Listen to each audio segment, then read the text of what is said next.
sang pendeta yang juga kabar selanjutnya, seorang ibu rumah tangga yang menjadi korban kekerasan dalam rumah tangga memilih jalan.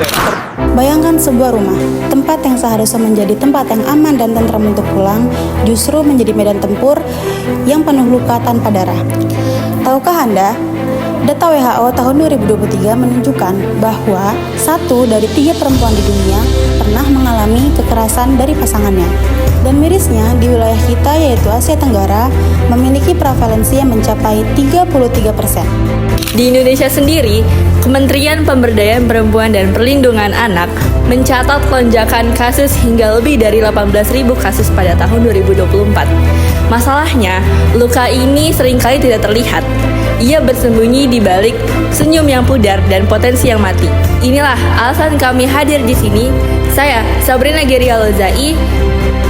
Saya Putri Kania Zahra. Saya Tariska Syartari. Saya Alwi Satria Pertama. Dari Fakultas Psikologi Universitas Muhammadiyah Profesor Dr. Hamka mempersembahkan riset kami pengaruh kecenderungan mendapatkan perlakuan KDRT terhadap kesehatan mental. Apa yang membedakan riset kami? Jika riset lain lebih berfokus pada penyakit seperti depresi, kami menggunakan kacamata Mental Health Continuum dari KS.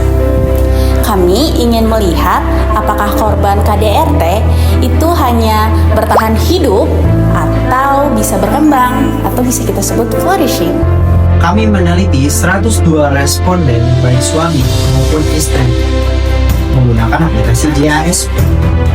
Hasilnya sangat mengejutkan dan sekaligus mengkhawatirkan. Nilai R-square-nya itu adalah 0,542, artinya 54,2%. Variasi kesehatan mental seseorang itu ditentukan dari pengalamannya terhadap KDRT.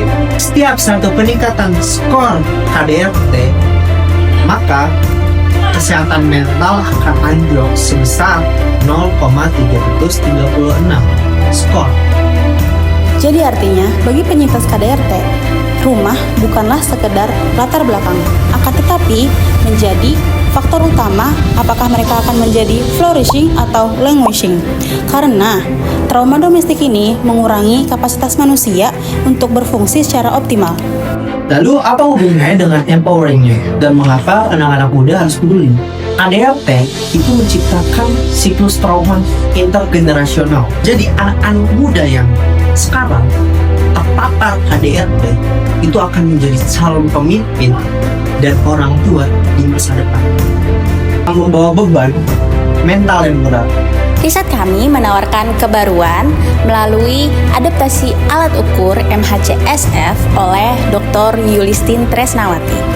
Dengan data ini, kami dapat memberdayakan pemuda untuk menjadi agen perubahan sosial. Pemuda bukan hanya objek, tetapi subjek yang dapat memutus rantai kekerasan melalui literasi relasi dan pencegahan berbasis bukti.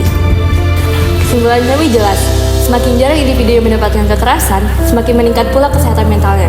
Namun, angka 54,2% tadi adalah alarm bagi kita semua bahwa intervensi psikososial di masa depan harus lebih dari sekedar mengobati luka, tapi mampu untuk merekonstruksi kesejahteraan secara holistik. Mari kita berhenti memalingkan wajah dari apa yang terjadi di balik pintu rumah. Karena rumah yang sehat adalah fondasi bagi generasi muda yang berdaya. Data telah berbicara, kini giliran kita yang bertindak.